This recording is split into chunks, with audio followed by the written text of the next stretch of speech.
Buenas tardes.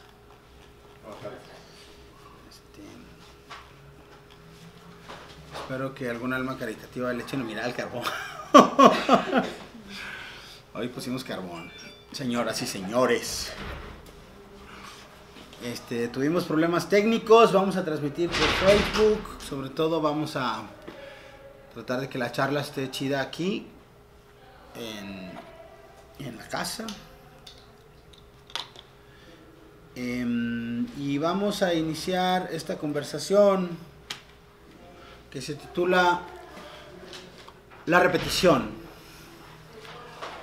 Me gustaría empezar esta plática con una adivinanza. El texto original de esta adivinanza, que es conocida como la Indovinello Veronese, el texto original dice así: Se pareva boves, alba pratalia araba, et albo versorio teneva, et nero semen seminava.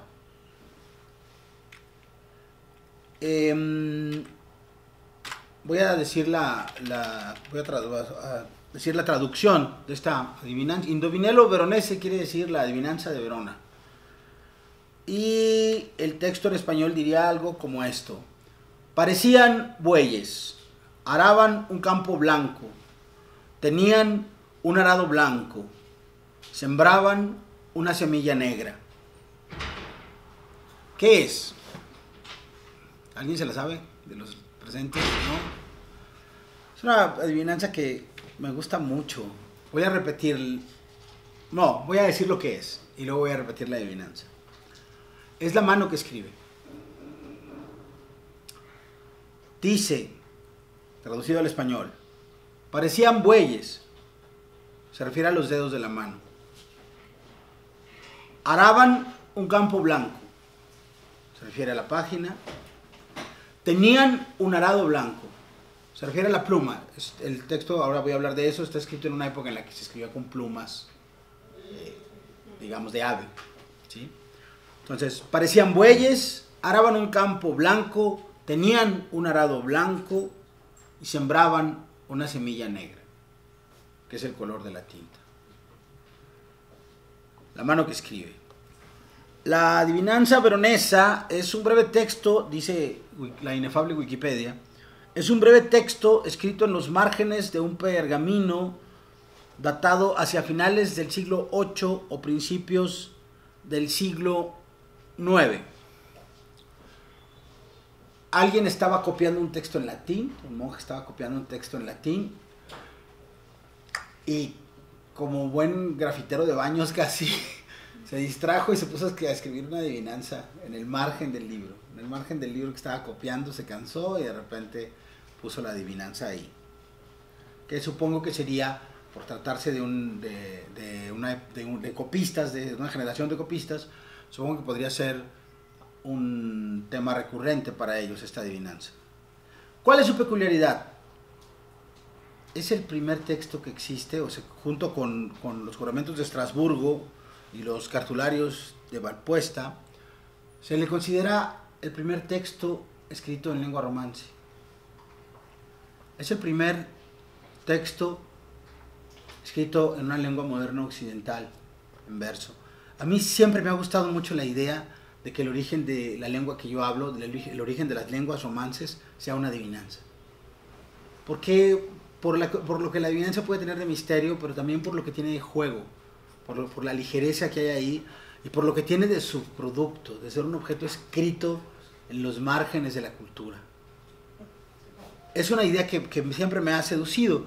Ahora, algo que me gusta mucho de esta adivinanza en particular es la aparición del concepto de la repetición, también en el origen de las lenguas romances, y en una reflexión profunda acerca de la escritura, porque finalmente en la versión original aparece en el tercer verso, albo, versorio, teneva, la noción, versorio en este caso es una forma coloquial del dialecto propiamente veronés, de referirse al arado.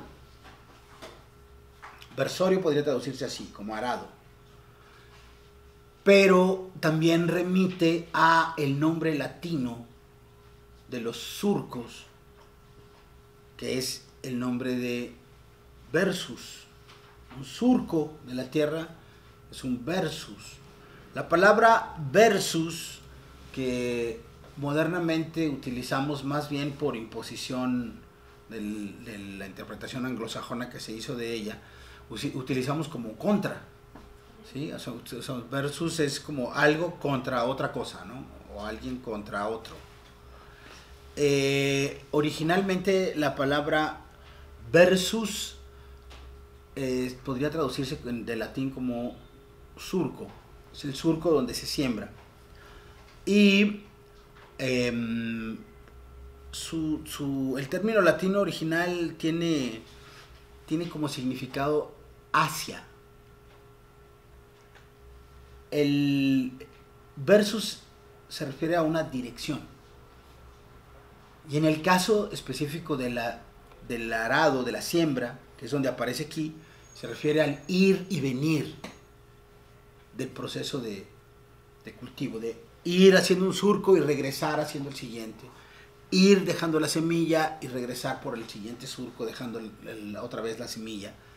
Ese ir y volver, ese movimiento repetitivo que se hace sobre una superficie que se parece tanto a la escritura, es también el núcleo del surgimiento de la civilización. Estamos hablando de cómo la mente humana empieza a construir civilización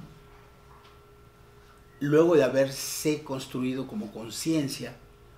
Y este gesto, este mecanismo de ir y volver del versus, del surco, que eventualmente se convertirá también versus en la palabra verso en español, nos habla del sentido original de la repetición. La repetición como algo que está en la mente y que sucede no solamente en el tiempo, sino también en el espacio, y que de alguna manera, al estar sucediendo una y otra vez en el tiempo y en el espacio, sucede de alguna manera siempre por primera vez. Es una especie de una suerte de presente absoluto. Voy a hablar bastante más de esto en el siguiente rato. Me gustaría plantear, después de haber hablado de esta adivinanza y de la noción de lo que el verso puede ser, me gustaría hablar del aspecto sagrado que la repetición tiene en nuestras vidas. Hay una pregunta que se hace que es dentro de por supuesto voy a decir esto en uno de los temas de los que he hablado en las 2 charlas anteriores y de los que pienso hablar durante todo el ciclo de 11 charlas que nos hemos planteado, que ya no sé cuándo se va a acabar, se va a acabar como en el 2025 a este paso, pero he tratado de partir de una formulación de lo espiritual para entrecruzarla con el problema del oficio literario desde la primera charla, y es las formulaciones que provienen del Zen, del budismo en general, pero específicamente de la práctica del Zen. En la sesión anterior que hablamos de la rutina hablé un poco sobre el Zen Soto, y en el día de hoy me gustaría hablar de una práctica que existe dentro del budismo en general, pero que es constante en la escuela Shin, en la escuela budista Shin,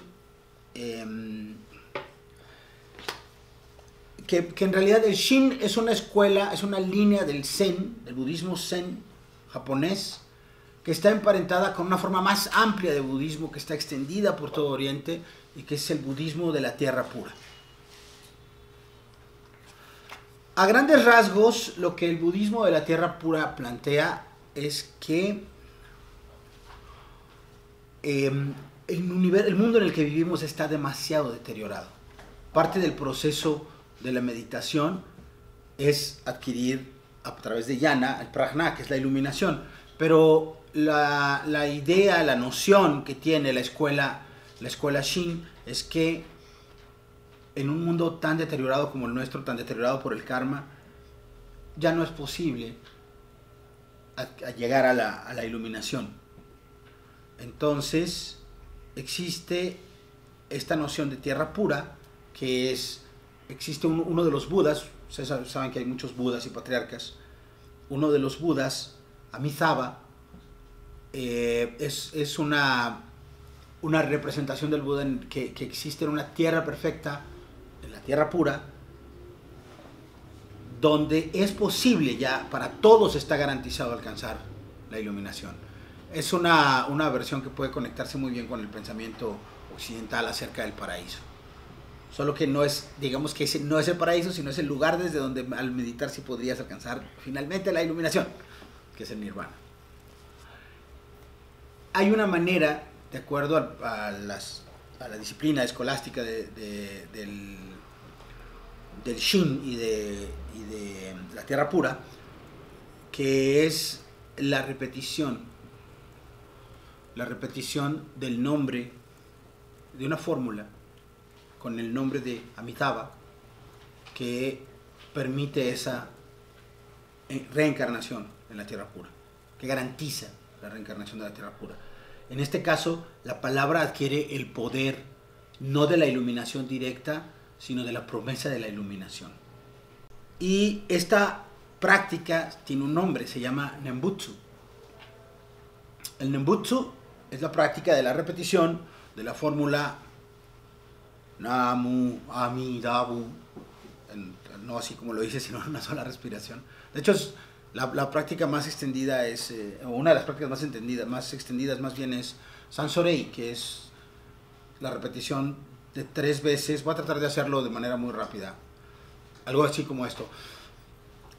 Namu Amidabu, Namu Amidabu, Namu Amidabu. Eso hecho 3 veces, es decir, son 3 veces el nombre de Amitabha, hecho 3 veces, es decir, 9 veces. Es la forma básica de la oración en algunas de las vertientes de la escuela Shin y de la tierra pura.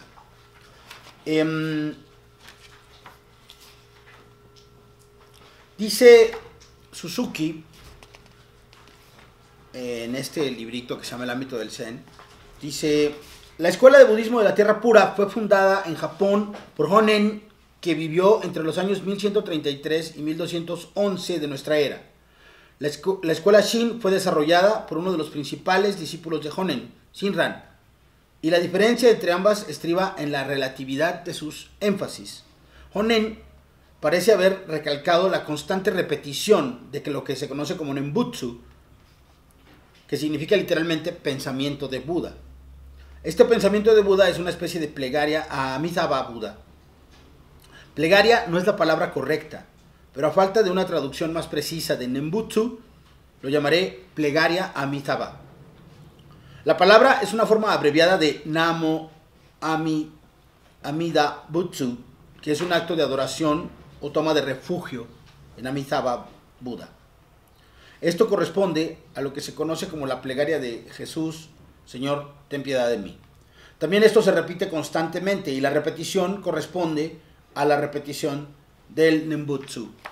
Más adelante Suzuki hace una clarificación sobre el Shin, porque dice que en el Shin, que siempre lo que más importa es la presentificación, el ejercicio consiste en llegar a través de la repetición a una ocasión específica en el que decir el nombre de Amitabha Buda es hablarse a sí mismo.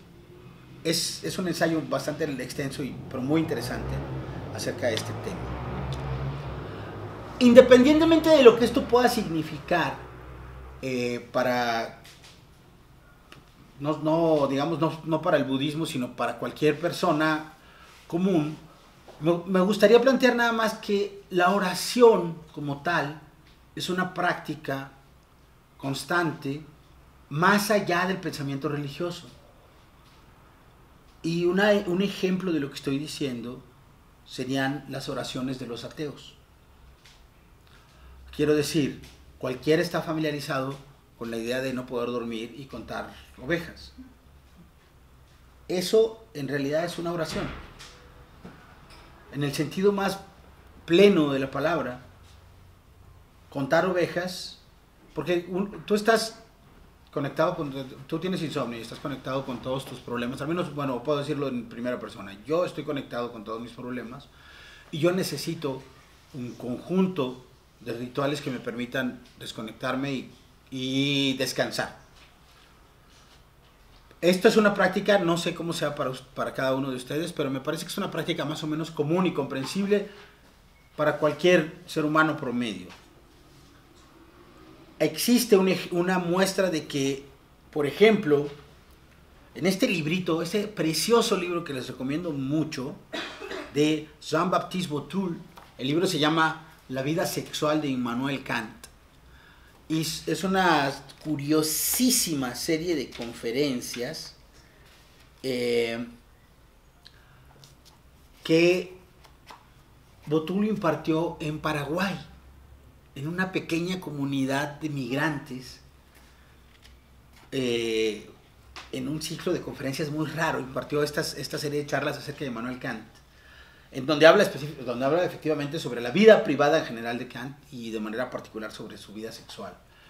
Pero entre las cosas que cuenta hay narra cosas muy, muy divertidas, como las caminatas que hacía Kant, cómo contaba sus pasos, el hecho de que, por ejemplo, dormía con un cordel que daba hasta el baño, porque si le daban ganas de ir al baño en la noche, pues se levantaba y seguía el cordel para no tumbar las cosas de su casa y no prender la luz.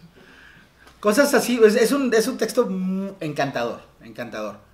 Pero una de las cosas que dice, además, es que para conciliar el sueño, Kant solía contar, repetir los nombres de unos filósofos, de ciertos filósofos. Y todas las noches repetía los nombres de estos filósofos, lo cual le permitía entrar en la zona del sueño.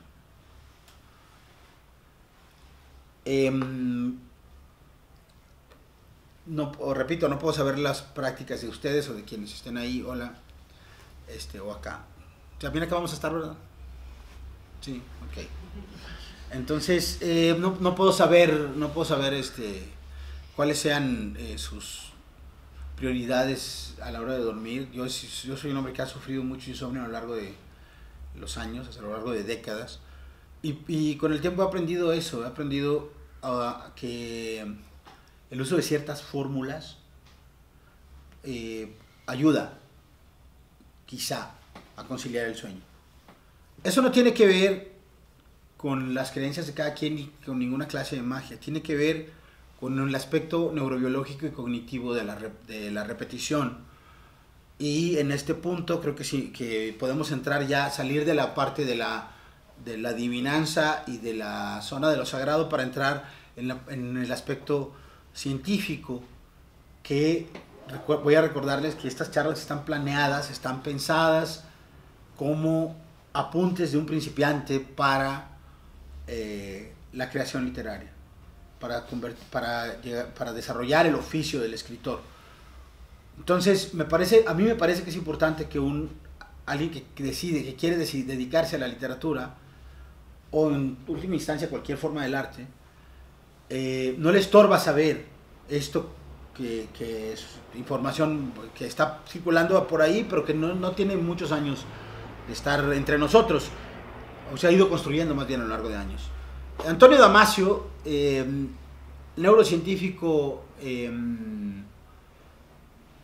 portugués, que ha publicado algunos libros en los últimos años, ha hecho estudios importantes acerca de cómo el sentimiento está en la base de la conciencia, pero también acerca de cómo el cerebro, cualquier cerebro, no solo el cerebro humano, sino el cerebro como tal, va generando procesos de conciencia que se van volviendo cada vez más refinados hasta llegar a los seres humanos.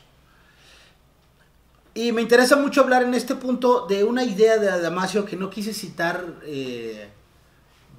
directamente del texto que voy a glosar, porque es muy largo el pasaje, pero creo que puede glosarse a grandes rasgos de la siguiente manera. Damasio plantea que existe cuando, a partir del nivel celular y del desarrollo de organismos más complejos y poco a poco de la constitución del tronco encefálico, se va desarrollando un protosimismo. Ese protosimismo cumple, es una forma orgánica que es capaz de cumplir múltiples tareas. Ese es el grado, ese protosimismo, especula Damasio, podría ser el grado de conciencia que experimentan los insectos, por ejemplo, ¿no?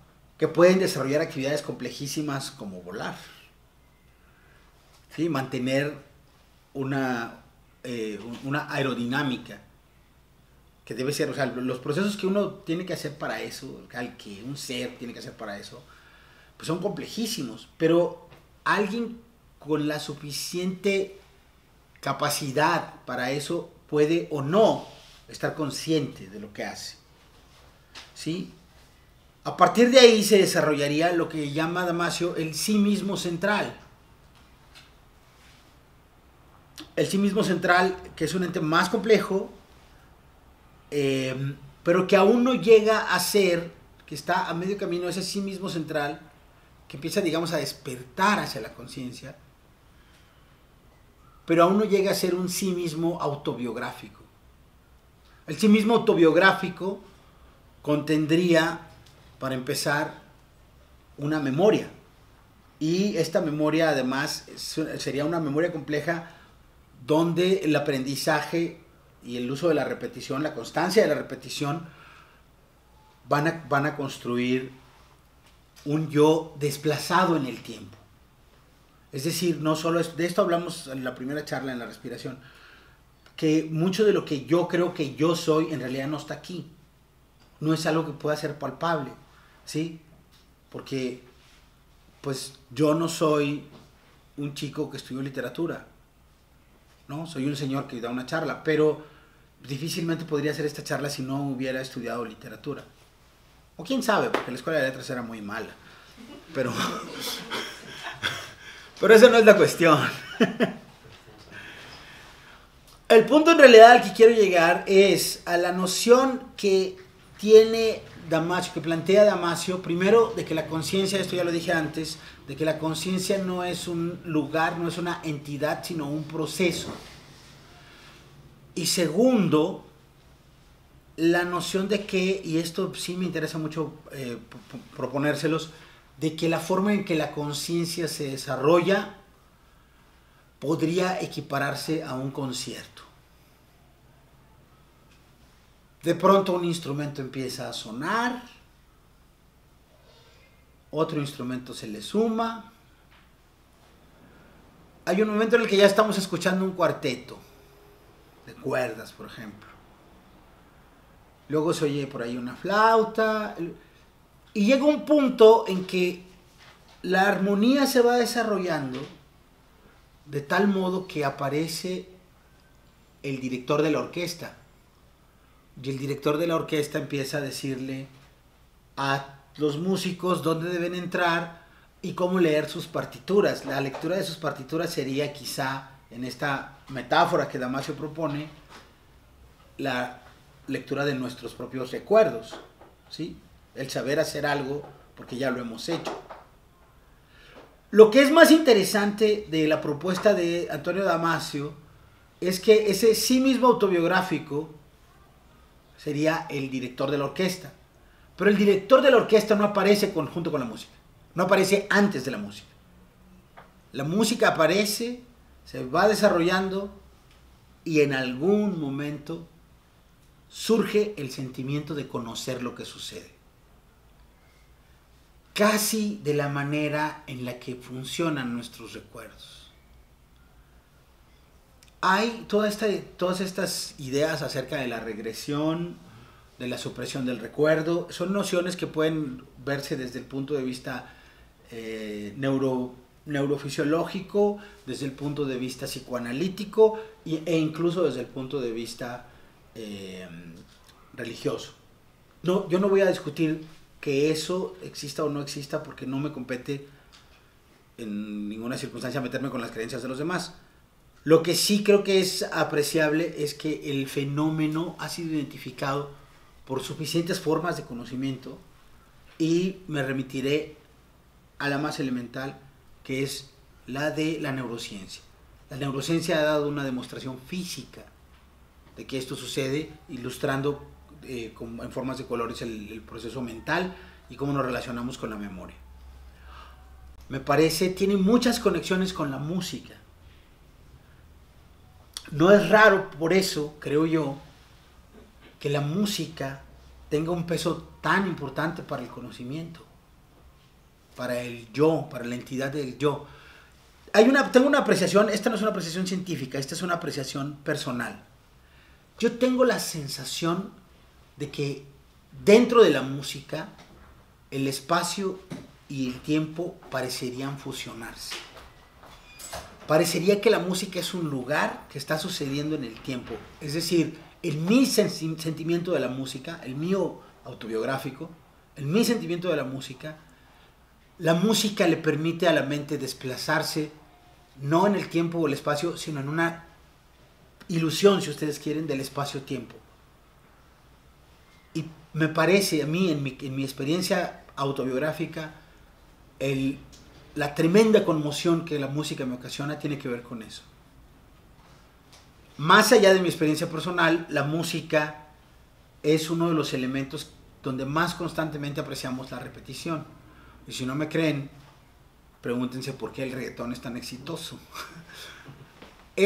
La repetición dentro de la música le da un sentido de bienestar muy elemental. Es una recompensa rápida para la mente, para la conciencia.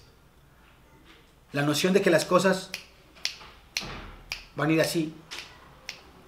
Por supuesto, una mente más compleja, una mente que está dispuesta a entrar más en relación con lo que le sucede o con lo que le sucede en cada caso específico, será más demandante, y por eso hay ciertas formas de la música que aún resultándonos más complejas, dependen mucho de la repetición. El leitmotiv es un elemento fundamental para la música, y el reconocimiento que ha recibido unánimemente en los últimos tiempos Bach, quiero decir, antes del siglo XIX Bach no era lo que es para nosotros, ¿sí? Culturalmente Bach era otro tipo de músico para la cultura occidental.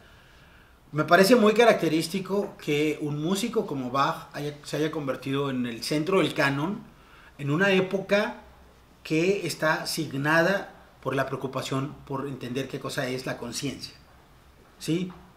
Un músico cuya obra dialoga de manera tan intensa con la conciencia y con los mecanismos del leitmotiv, por ejemplo, y de la repetición, me parece muy significativo que su entronizamiento como en el canon musical se haya dado en una época tan preocupada por cuáles son los procesos de adquisición de la conciencia.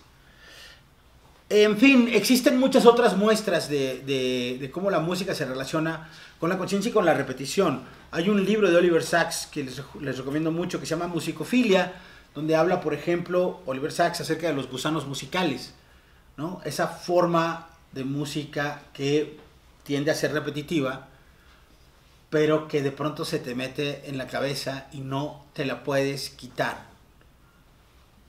Supongo que estoy hablándoles de algo con lo que todos están familiarizados, ¿no? Ese sonidito que pasa mucho con las canciones infantiles, por ejemplo, ¿no? O con el reggaetón, que son más o menos lo mismo. Y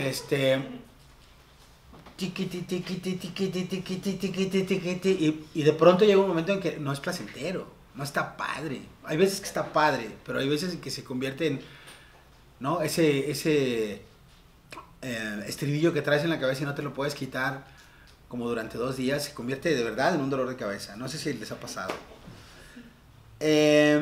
Oliver Sacks en ese libro habla sobre gusanos musicales, habla también sobre un hombre que tuvo un accidente automovilístico y después de que no había tocado jamás nada en su vida, fue a que lo revisara el doctor, lo revisó y le dijo, estás perfecto, vete a tu casa. El tipo llegó a su casa, se dio cuenta que había un piano en su casa que nunca había visto, lo levantó y se puso a tocar a Schubert como un maestro.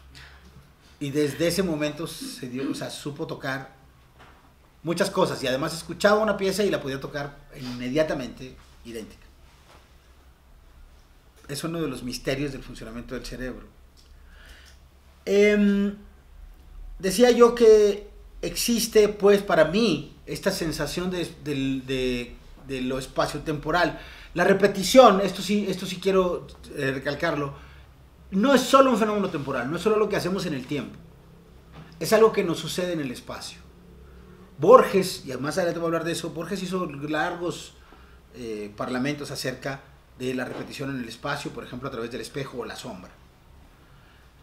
La acechanza que puede tener a nuestro alrededor la repetición es de índole espacio-temporal, y no solamente temporal.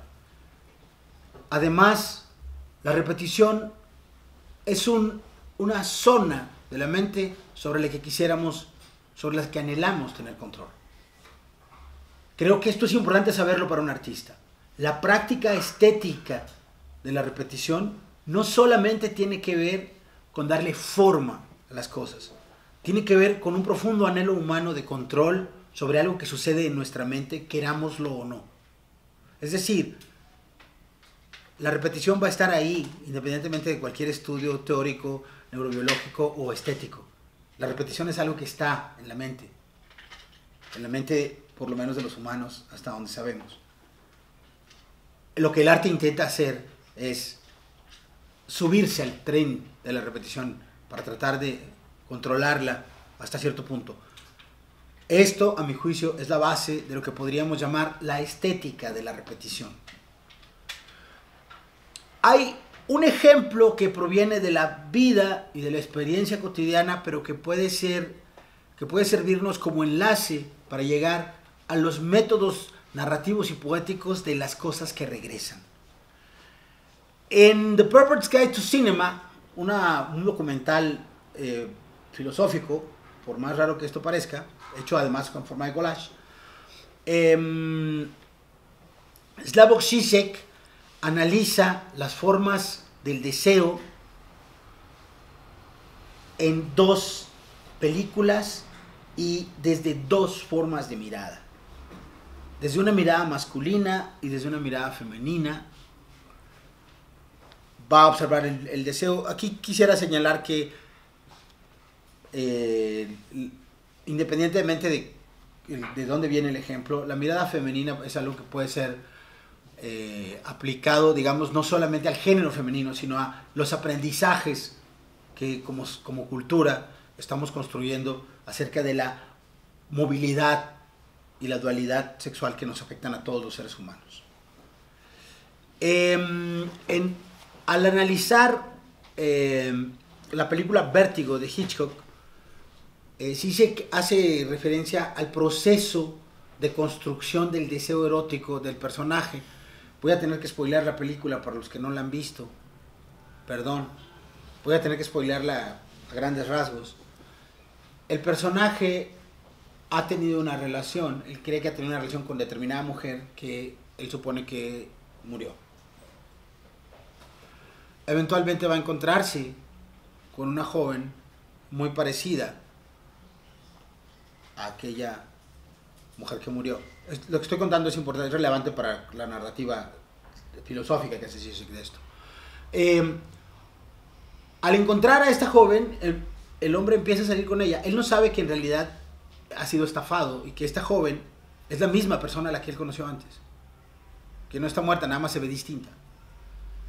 Pero entonces este hombre, al encontrarse con esta joven, intenta convertirla en la mujer a la que él conoció y que cree que está muerta. Intenta convertirla en eso, cambiándole el look, diciéndole cómo maquillarse, cómo caminar. Le cambia el tono de pelo. Cuando llega al momento perfecto de la encarnación de la figura de la mujer que él cree muerta, en esta mujer plenamente viva, su deseo hacia ella se exacerba y puede consumar el acto amoroso. Solo después de haber convertido a este ser vivo en la representación de un cadáver. Hay un proceso de mortificación, dice Zizek, en la fantasía sexual masculina. El proceso de transformar un cuerpo en una idea que está en el pasado. La fantasía masculina, dice Zizek, que está en el pasado, y la tendencia erótica de esa visión masculina es repetir ese pasado en la forma de transfigurar un cuerpo viviente en algo que está muerto. Parece que es una lectura muy profunda, muy sagaz acerca de la psique desde un punto de vista lacaniano. No voy a planteo eso como, no como una verdad científica, sino como una posibilidad poética para entender el deseo. Me interesa mucho más Zizek como un autor de la imaginación, tengo que decir, en este acercamiento. Contra esa lectura, Zizek analiza también en esta misma película una escena de la película Persona de Ingmar Bergman, en la que un personaje femenino le narra a otro personaje, interpretado por Lee Bullman, una orgía en la playa. Le cuenta cómo unos chicos estaban viéndola a ella y a su amiga. Le cuenta cómo estos chicos se acercaron y con lujo de detalles, con nombres y apellidos de las partes del cuerpo y cómo se tocan unas de esas partes con otras, construye la descripción de esta relación entre dos chicas con dos chicos. Y entre ellas, y etcétera. Lo que me parece más interesante de la observación de Zizek es que, dice, Bergman no cede a la tentación de hacer un flashback. Y ese, dice Bergman, y estoy de acuerdo con él, dice Zizek, y estoy de acuerdo con él, ese es el gran logro poético de Bergman en esta escena. No hacer un flashback y mostrarnos escenas que condesciendan a la pornografía, sino hacer una toma de un personaje hablándole a la cámara y contándole su experiencia de la sexualidad, su experiencia erótica. Dice Zizek que desde su interpretación, y lo dice con demasiado cuidado, tratándose de él, porque Zizek habla de las cosas como si no fuera varón, quiero decir, como si no tuviera, habla como asexuadamente de las cosas, y eso puede ser muy ofensivo a veces para el sector femenino de su público. Pero en este caso, con mucha discreción, dice: permítanme decir que quizás el erotismo femenino funciona un poco al revés. Es decir, no está centrado en esa mortificación hacia el pasado, sino en la posibilidad narrativa en el futuro. La posibilidad de que el acto sexual se convierta después en un relato. Y dice más, dice Zizek: tengo la idea, o algo así, dice, tengo la noción de que en esa visión femenina existe una mínima distancia narrativa desde el momento mismo de la consumación sexual.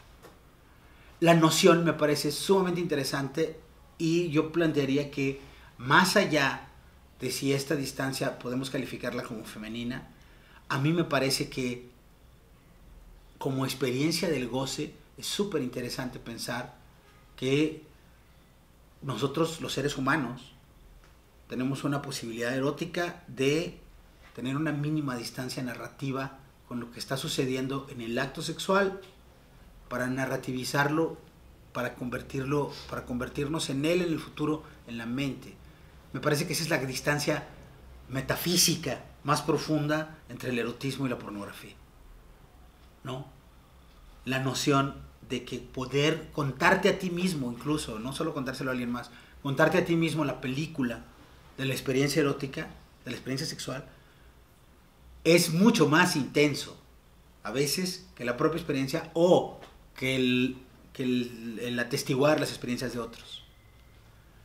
Dice Zizek, la sexualidad es aparentemente acerca de los cuerpos, pero en realidad es acerca de cómo los cuerpos son reporteados por las palabras. Y la noción de reportaje dentro de la conciencia de lo erótico me parece muy seductora. Me parece súper interesante plantear que somos de algún modo los periodistas de nuestros propios procesos de sufrimiento, de placer. En este caso habla Zizek del aspecto erótico, pero me parece que esta distancia narrativa tiene que ver con cómo nos vuelven a pasar las cosas, independientemente de la experiencia erótica, quiero decir, cómo nos vuelve a pasar la paleta de hielo que se nos cayó cuando teníamos 6 años, o no sé cuál sea el recuerdo de cada quien, ¿no? En mi caso, y ahorita voy a volver a eso al final, mi primer recuerdo es tratar de bajar un escalón, y me parecía lejísimos el otro pinche escalón. Entonces, esa es una película que yo me estoy pasando todo el tiempo, y hacia el final, espero que si nos alcance el tiempo, se los voy a demostrar, porque para mí subir y bajar escaleras ha sido un tema toda la vida. Me da la sensación de que podríamos estar platicando más, ¿verdad? Pero luego no sé si... En fin. Ahorita si quieren, voy a apurarme y luego platicamos más, porque es que esta ya estuvo padre, ¿no? No es mía, digo, es de Zizek. Ahora, hay muchas otras formas en las que nos acercamos a los procesos de repetición. Pensaría, por ejemplo, en el juego. ¿Qué es el juego? Sino un reconocimiento de las repeticiones. El juego no propone que las cosas se repitan. Las cosas se van a repetir, querámoslo o no. El juego, lo que hace es reglamentar esas repeticiones. ¿Sí? Si tú saltas en un pie, eventualmente no vas a poder hacerlo. Si tú saltas de un lugar a otro, no puedes hacerlo muchas veces y algunas de esas puedes caer en el mismo lugar. Si tú arrojas un objeto contra la pared durante 100 veces, eventualmente vas a dominar una técnica para que caiga en cierto lugar y con cierto ángulo. Entonces, el juego reglamenta la repetición, le da una forma, le da una estructura. Cuando la repetición, que de todos modos nos va a suceder, de todos modos, todos los días hacemos algo, o sea, simplemente el caminar ya está ahí. Bueno, respirar, no sé, podría mencionar una lista larguísima y al rato hablamos también de listas. Pero el juego, decía pues, reglamenta, de algún modo le da un sentido más amplio. Y esta estética de la formatividad, de tratar a los materiales que están en el mundo como una posibilidad amoldable, abarcable por una idea, por una serie de reglas, es lo que le da origen, a mi juicio, a las formas literarias. ¿Sí? Las formas literarias no creo que surgen, por supuesto sé que no surgen de la retórica, tampoco creo, hay un grado de naturalidad en ellas, por supuesto, están en nuestra naturaleza. En algún momento he hablado de que, en otra charla he hablado de que, por ejemplo, el verso de 8 sílabas dura lo que normalmente dura la posibilidad verbal, que como se registra en nuestra mente. La partícula mental del lenguaje que tenemos, que se llama chunk, tiene una duración de por ahí más o menos de 7 u 8 sílabas. Y ese es el verso de arte menor. Entonces hay una base en nuestra fisiología que produce las formas estéticas. Sí, pero también la cultura va desarrollándolas y va ampliándolas y haciéndolas más complejas. Las formas básicas de la repetición dentro de la poesía son muy fáciles de reconocer, creo yo. La mayoría de nosotros podemos reconocerlas sin un muy profundo estudio. El verso, por ejemplo, Dice un manual de Macmillan, un manual para chicos de preparatoria, que se llama ¿Qué es la poesía? Su primer capítulo dice, un poema se ve como un poema. Si tú abres un libro, si tú abres este libro, por ejemplo, puedes ver que no es un poema, no es un libro de poemas, ¿no? Porque está escrito en prosa. De hecho, no tengo ningún libro de poemas por aquí. Déjenme. Me estiro un poco.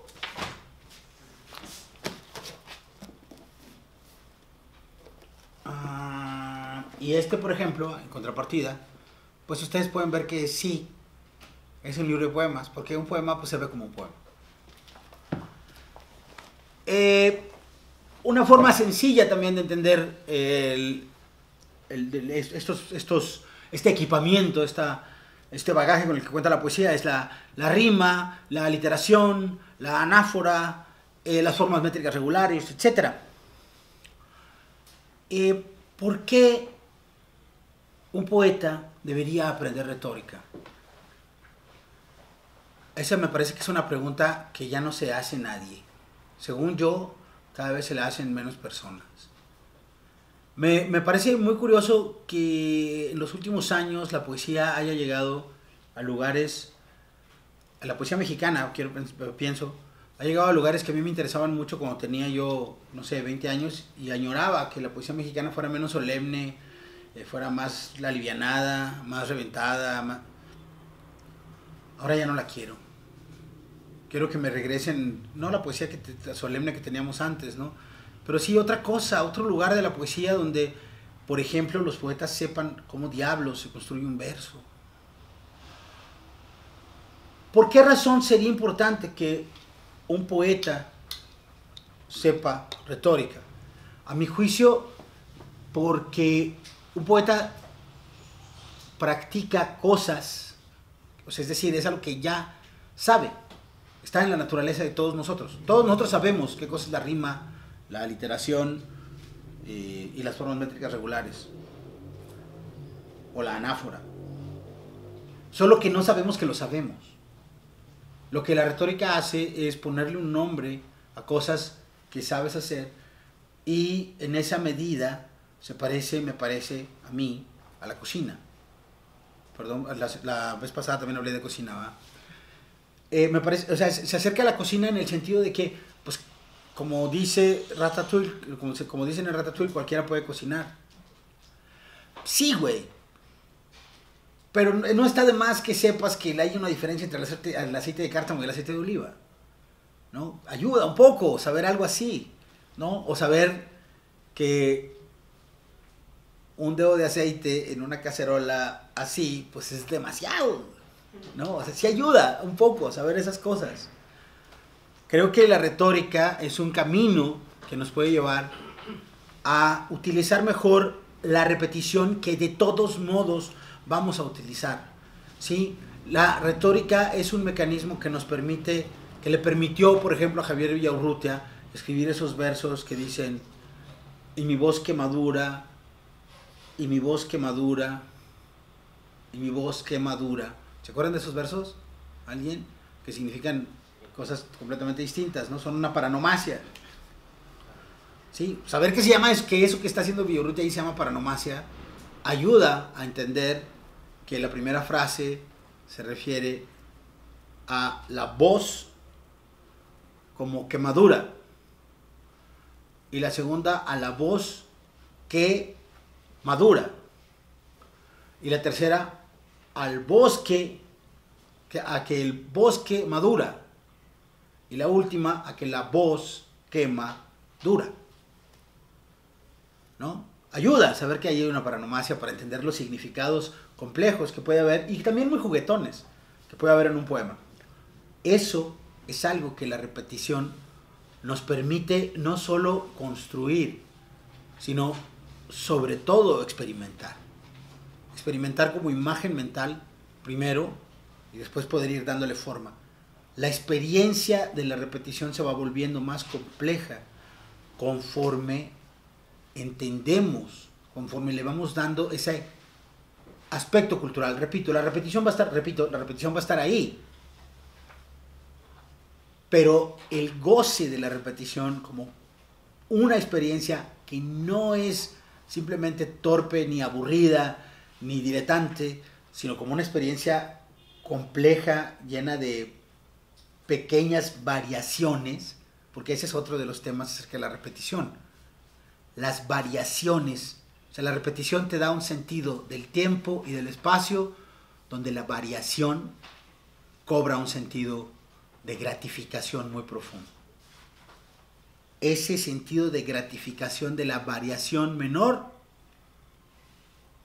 le va dando una pátina de experiencia a la mente, al sentido del gusto, para acabar pronto al proceso de vivir.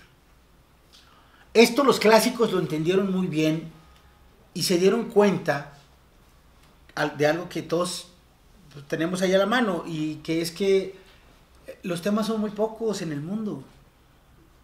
La realidad es que tenemos bien poquitas cosas de qué hablar. Todos. Los clásicos enumeraron una serie de temas. Los llamaron tópicos literarios. Y el tópico literario se convierte en una formulación. Incluso, digo, esto a veces puede utilizarse muy bien y también corre el riesgo de volverse anquilosado y burocrático. Y esto es algo que le ha pasado mucho a la literatura. Para empezar, los tópicos literarios tienen nombres todos en latín. Eso ya nos hace sospechar de ellos y verlos como con cara de viejitos profesores con la mano artrítica, ¿no? Amor postmortem, amor bonus, amor ferus, beatus ille, carpe diem, contemptus mundi, collige virgo rosas, etcétera, etcétera, etcétera, etcétera. No voy a enumerarlos todos, pero hay muchos tópicos que se repiten constantemente. Voy a hablar de un par de ellos. Beatus ille es un tópico que surge de las sociedades y de las sociedades como la nuestra.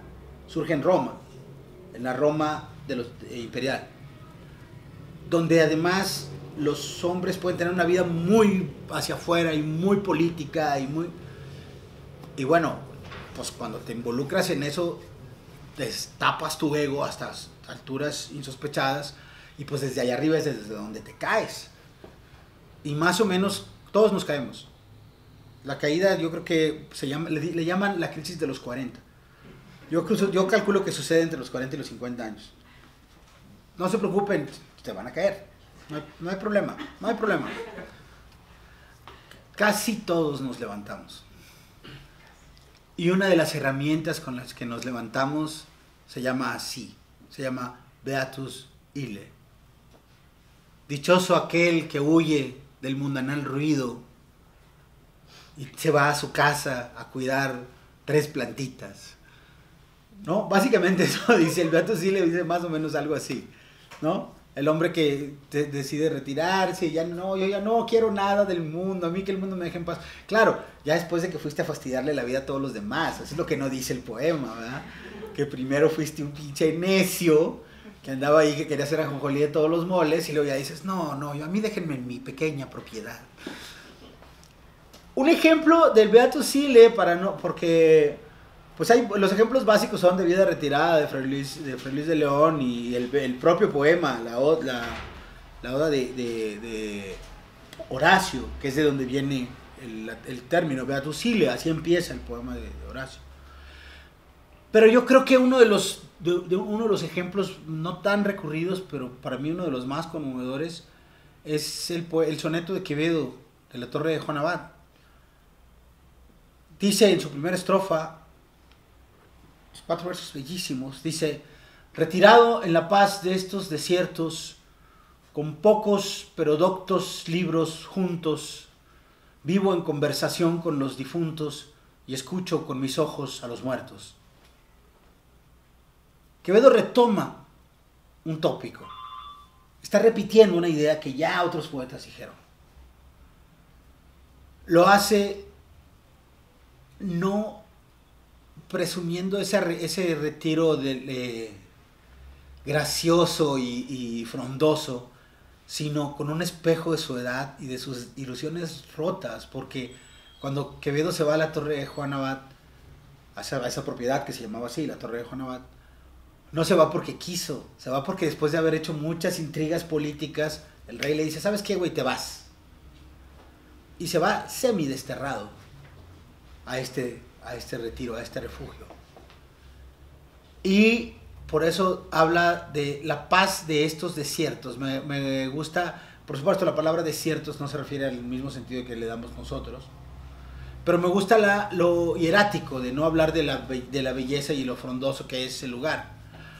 Y para Quevedo, el verdadero retiro no es el campo, es la biblioteca, ¿no? Pocos pero doctos libros juntos. Que ahí, por ejemplo, pueden ver ese, con pocos pero doctos libros juntos, pueden ver dónde están los acentos. Eso es otro ejemplo de la repetición. La acentuación silábica produce ciertas formas de pie. Esta forma podría considerarse un pie, el pocos pero doctos libros juntos, es un trocaico. Sí, inicia con una sílaba fuerte. Para eso sirve a veces que los poetas sepan retórica, para poder decir cosas como esta en una plática. Nada más. Imaginación. Una de las cosas que regresan en nuestra imaginación, por ejemplo, es un pie femenino y una corriente de agua. Un pie desnudo femenino y una corriente de agua. En algunas imágenes contemporáneas, el pie, que era una metonimia, otra figura retórica, que quiere decir tomar la parte por el todo, el pie era una metonimia del cuerpo desnudo de la mujer. Una metonimia graciosa, tradicional. Con el paso del tiempo, en algunos autores, sobre todo en el cine, el pie ha dejado de ser esa metonimia que nos interesa y lo que vemos es el cuerpo desnudo. Y el cuerpo desnudo y la corriente de agua ha dejado de ser una corriente amena en el campo y se ha convertido en el efecto de la regadera o la bañera.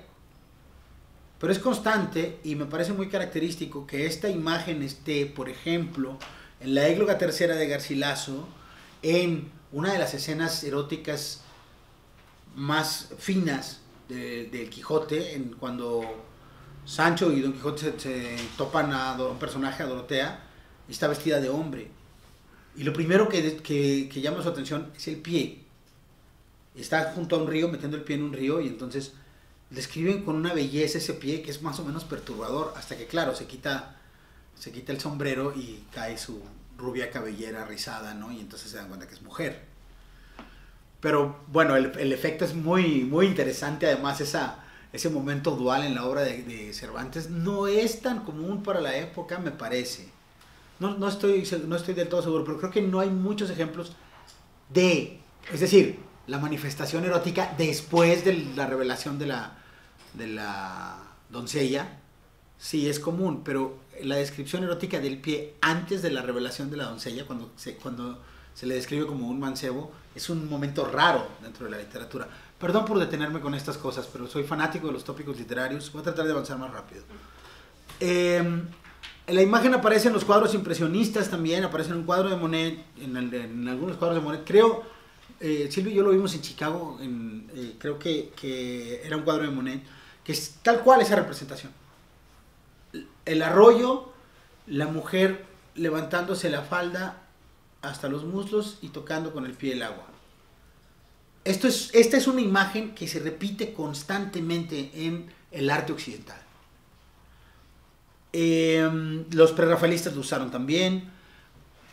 Ahora, ¿cómo eso se traslada a la psique del siglo XX? Me parece que hay un momento rupturista muy fuerte acerca de esto y es, me imagino que ya lo vieron ustedes también, pero si no se los digo, la escena del asesinato en Psicosis de Hitchcock. La escena del asesinato en Psicosis de Hitchcock es la perversión extrema de este tópico que es de un erotismo tan suavecito, ¿no? Porque finalmente está también el aspecto de fondo del tópico es el voyeurismo también, porque es el hombre viendo los pies de la mujer, ¿no? Un tema que, ya ahí me voy a detener porque ya me fui muy lejos, que aparece también en el cine de Quentin Tarantino, por ejemplo. Los pies de Uma Thurman son la reposición de este tópico clásico en el cine de Tarantino, por ejemplo. No sé si existen formas tópicas contemporáneas, supongo que las habrá, tendremos que ir rastrearlas. ¿Cuáles son las interpretaciones femeninas, por ejemplo, de la noción del tópico clásico? ¿Cuáles son las nuevas formulaciones del tópico desde el punto de vista femenino? Yo encuentro algunas observaciones que podría plantear.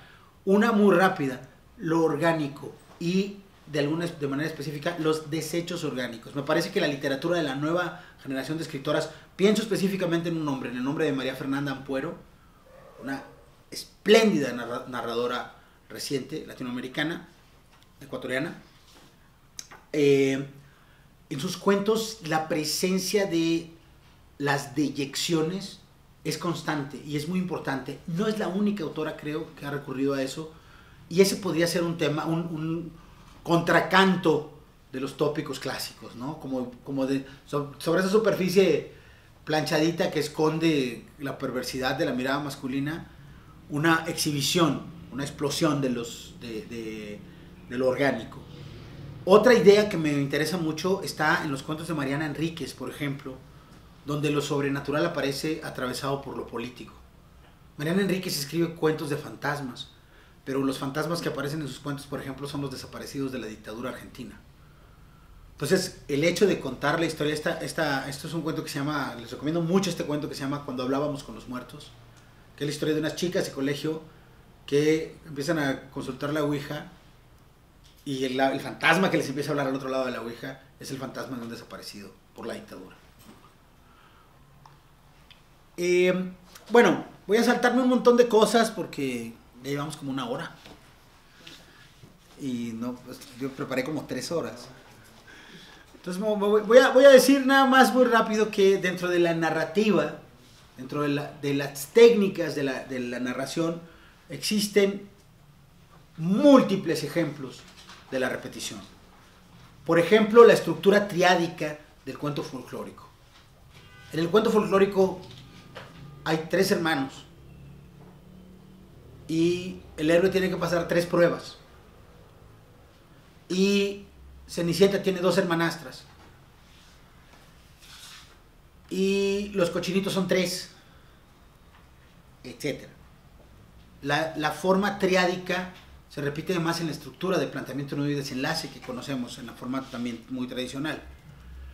Entonces, la forma triádica es una repetición dentro del cuento que nos permite reconocer cómo va a ser el cuento. Uno de los temas, una de las cosas complejas del cuento posmoderno es romper la estructura triádica, porque dicen, oye, espérame, esto no es un cuento. Eso es una constante cuando rompemos el esquema de la repetición en cualquier formulación literaria, en general, o técnica del arte, creo yo.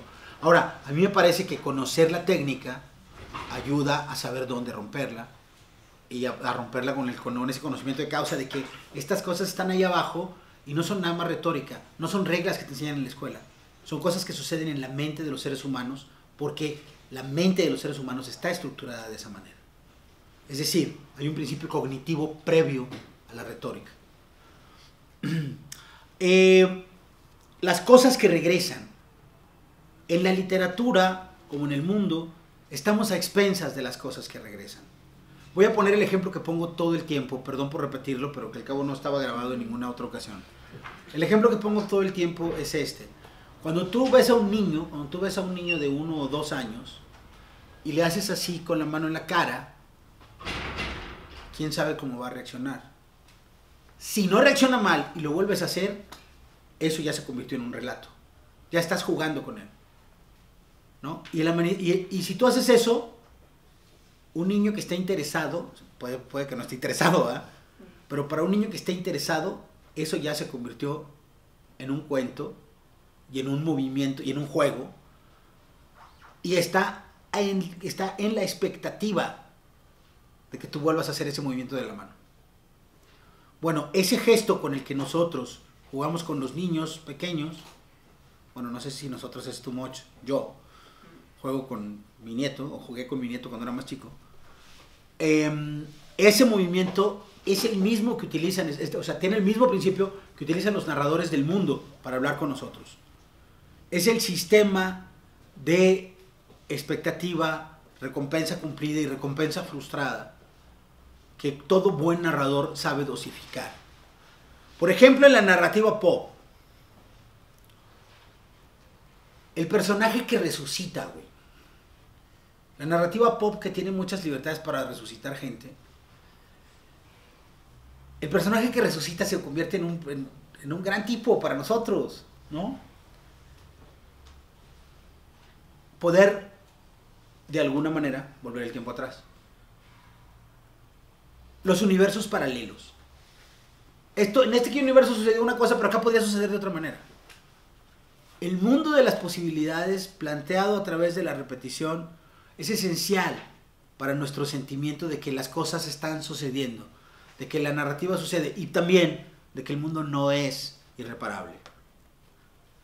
En Figuras 3, un volumen dedicado al estudio más detallado de la narratología, Gerard Genette plantea que existen, como en el enunciado, 3 grandes formas de analizar el relato. Y se dice que el relato tiene un tiempo, una voz y un modo.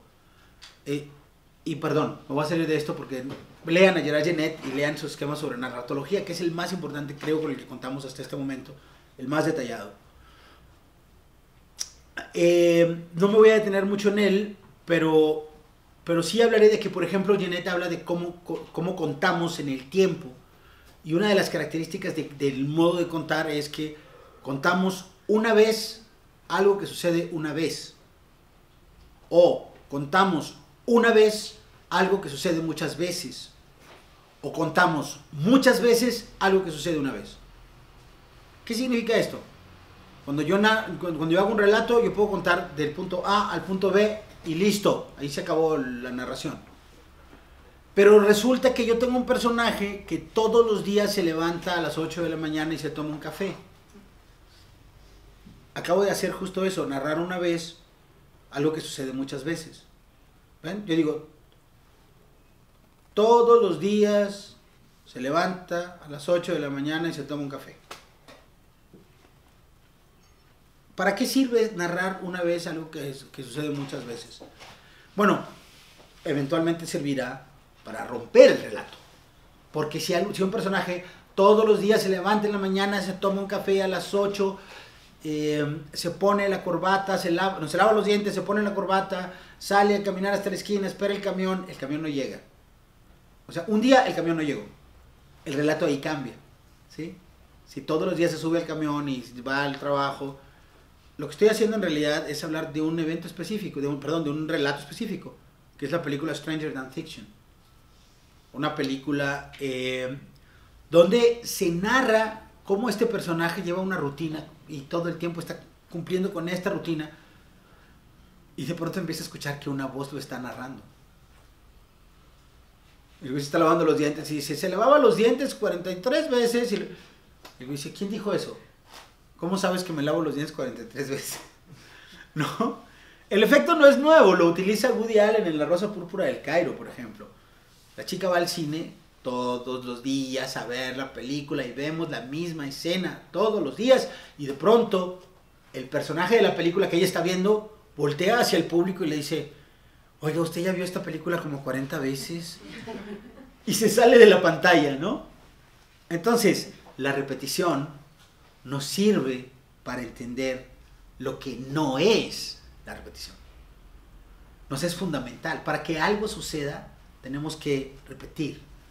Existe una figura que en inglés, en la película Stranger Than Fiction, se estudia. La construcción sería Little did he know, ¿sí? Que podríamos traducirla como no se imaginaba que, etcétera, etcétera, etcétera. ¿Sí? O sea, es una partícula verbal que nos dice algo del futuro del personaje. La película dedica un buen tramo de hablar y a bromear sobre esta forma narrativa. En fin. Voy a saltarme algunas cosas de las que pensaba hablar, como de El ruido de un trueno de Bradbury, de La noche boca arriba de Cortázar. Decía que también se puede narrar algo que sucede una sola vez, muchas veces. ¿Cómo? Narrándolo desde la voz de distintos personajes, como sucede en Rashomon. ¿Sí? Rashomon es un cuento que luego hizo una película...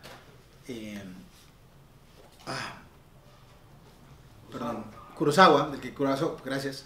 Del que Kurosawa hizo una película que narra el mismo evento, pero visto por distintos personajes, y el evento cambia en la voz de cada uno de sus personajes, ¿no? Ese es otro ejemplo de la repetición. Hay un cuento que me parece súper interesante de Guillermo Samperio. Me parece que es un cuento de los menos recurridos de la literatura mexicana. Está en una antología que se llama Jaula de Palabras. Y ahí, este cuento se llama Aquí Georgina. Y Guillermo narra a un personaje que está teniendo una gran inquietud y no sabemos a qué se debe su inquietud nunca. Llega su pareja, ella sigue como muy tensa, pero una tensión así fuerte, una angustia fuerte. Y finalmente él, bueno, platican, más o menos se empieza a relajar, empiezan a dar un faje, terminan cogiendo en la sala de su casa. Y en el momento de éxtasis, el que ella se siente mejor y más tranquila, todo está narrado, por supuesto, desde el punto de vista de ella. Hay unos tipos que se bajan de un coche armados de una pistola y se dirigen hacia su casa. O sea, armados de pistolas.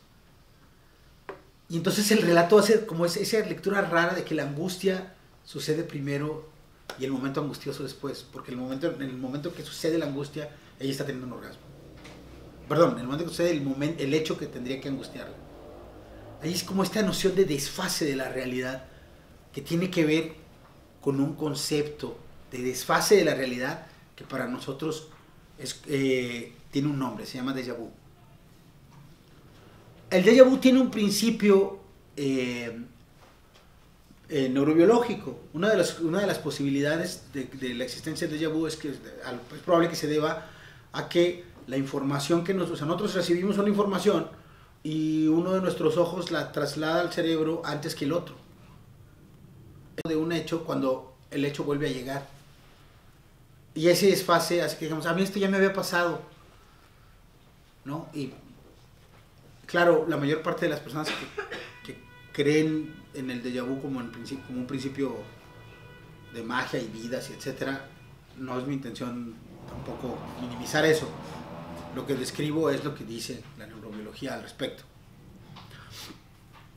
Hay una lectura distinta en The Matrix, ¿se acuerdan? En The Matrix lo que nos dicen es que hay un tejido de esa virtualidad y que cuando la máquina se equivoca, cuando hace cambios, se queda ahí un remanente, ¿no? Esa sería una lectura budista de un déjà vu.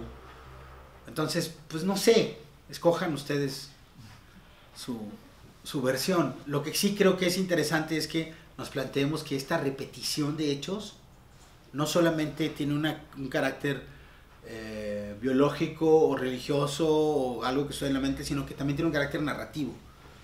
Y muchos cuentos de Philip K. Dick, por ejemplo, no voy a hablar ahora de él porque voy a hablar de él cuando hablemos de la paranoia, que va a ser como dentro de 2 o 3 meses, o 5, no sé. Pero podemos recordarlo por usted al por mayor o el informe de la minoría. Son textos que juegan con esa posibilidad de la conciencia, de lo que sucedió en el pasado o de lo que la conciencia tiene ahí como algo que ya hubiera sucedido aunque no haya sucedido aún. Estos desplazamientos en el tiempo forman parte del loop, de la repetición como una habilidad literaria. Y las del punto de vista están sobre todo en el Nouveau Roman. El Nouveau Roman es una forma narrativa que surgió en Francia en los años 60, que se extendió, y de ella forma, bueno, una novela básica de Rob Rillet que se llama La celosía, forma parte de esta escuela narrativa, digamos, pero también libros mexicanos como Farabef o Morirás lejos. Y hoy Jesse Bulbo en Twitter, cuando estaba yo hablando sobre la repetición, dijo, oye, y El amante de Marguerite Duras. Y me parece que es un gran ejemplo, El amante es un gran ejemplo y se conecta con lo que hablábamos al principio sobre la reconstrucción narrativa del erotismo, ¿no? Porque El amante de Marguerite Duras, si no lo han leído, también se los recomiendo una enormidad, es un libro espectacular, está todo el tiempo regresando a la figura de este personaje, a la figura de cómo se erotiza una idea de persona, no solo una persona, sino una idea de persona, y cómo la práctica sexual se queda en la memoria como un remanente y vuelve una y otra vez y puede ser narrada muchas veces con distintas palabras, pero finalmente sin perder su perímetro de ser un mismo hecho.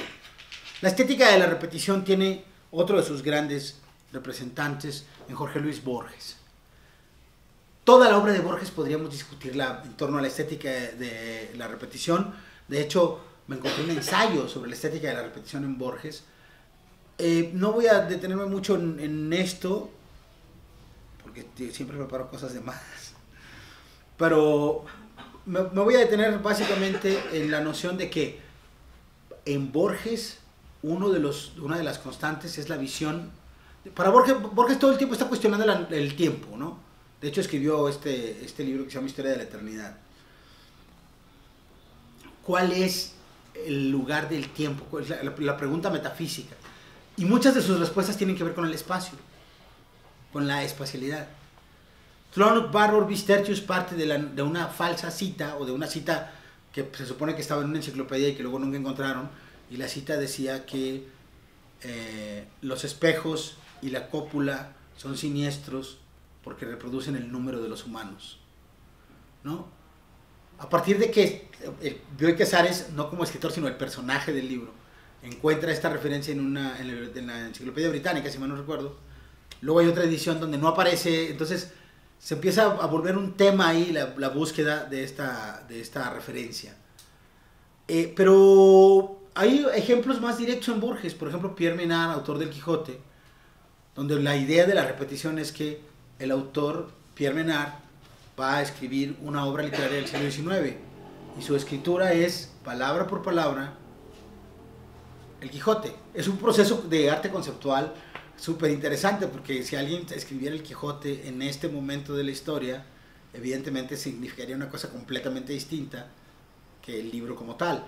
Y lo que hace Borges aquí es proponer el tema de la apropiación y del ready-made como un tema literario y como un problema metafísico también, y como un problema cultural. Entonces, por más que su viuda y heredera se preocupe tanto por la gente que usa el material de Borges, pues Borges empezó, él empezó.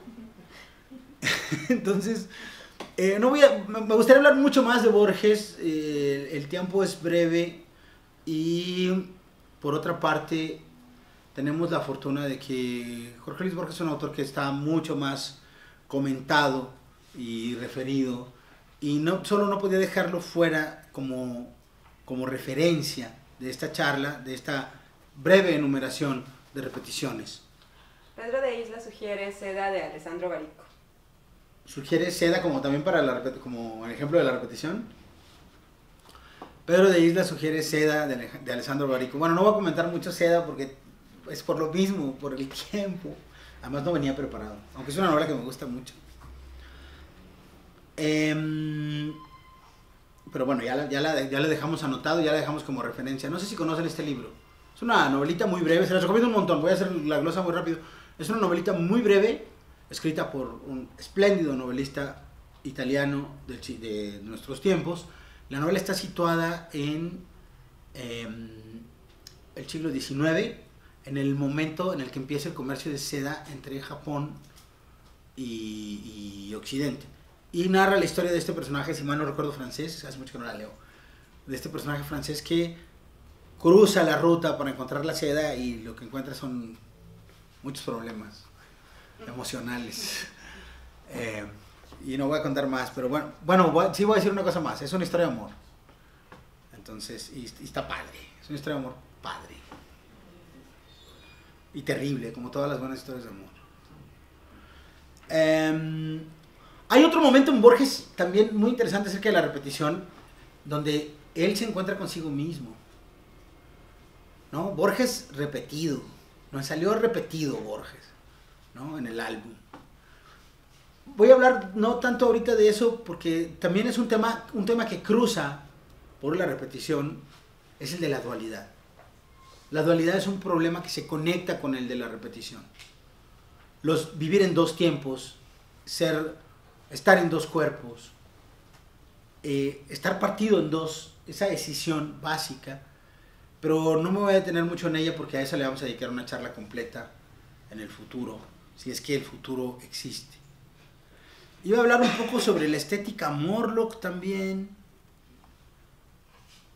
En fin, el problema que luego viene con la repetición, voy a detenerme rápido a decir una cosa sobre la estética Morlock, porque no me lo quiero saltar. Una de las cosas que creo que suceden con la repetición es que nosotros estamos también como consumidores de arte, estamos habituados a la repetición. Eso que es una ventaja, porque nos da un territorio común con los narradores, puede llegar a ser una carencia y puede adormecer los nervios de un consumidor de relatos o de poemas. Porque llega un punto en el que estamos tan familiarizados con los recursos que el abaratamiento de los recursos se nos vende muy rápido. A mí me sucede, y bueno, tengo que decirlo, a mí un ejemplo de lo que yo concibo como la estética Morlock. ¿Por qué le llamo estética Morlock? En La máquina del tiempo, de H.G. Wells, hay este relato en el que un hombre viaja hasta muy el futuro y encuentra que la humanidad se ha dividido en dos especies. La de los Eloys, que se convierten en una especie de ganado, para la otra especie que son los Morlocks, que viven debajo de la tierra y básicamente se alimentan, canibalizan, diríamos ahora, ¿no? a esos cuerpos, porque son dos especies separadas de lo que alguna vez fue una especie, que es la nuestra. Yo me temo que estamos entrando en la era de la división entre los Eloys y los Morlocks, y que la estética Morlock empieza a acecharnos, que es una de las primeras cosas. Perdón por esta digresión como de ¿cómo se dice? De profeta bíblico, enojado, pero creo que uno de los grandes, para mí uno de los grandes ejemplos, ejemplos primarios de la estética Morlock es Mario Benedetti, ¿no? Me parece uno de los grandes explotadores del sentimentalismo latinoamericano, ¿no? Un personaje que de algún modo jugó con esa vocación de lo sentimental y lo revolucionario y etcétera, etcétera, para construir, bueno, no sé, formas poéticas bastante endebles a mi juicio. Pero me gustaría detenerme un momento en un pasaje específico de la estética Morlock, porque es algo que acabamos de vivir el domingo pasado. Yo normalmente no veo Game of Thrones, pero el domingo pasado vi un episodio de Game of Thrones. Y entonces empiezo yo a ver este capítulo muy interesado porque empiezan a pasar muchas cosas. Pero luego me empiezan a aturdir algunas de las cosas que están pasando, ¿no? Y yo me pregunto, ¿por qué estas cosas no aturden a nadie?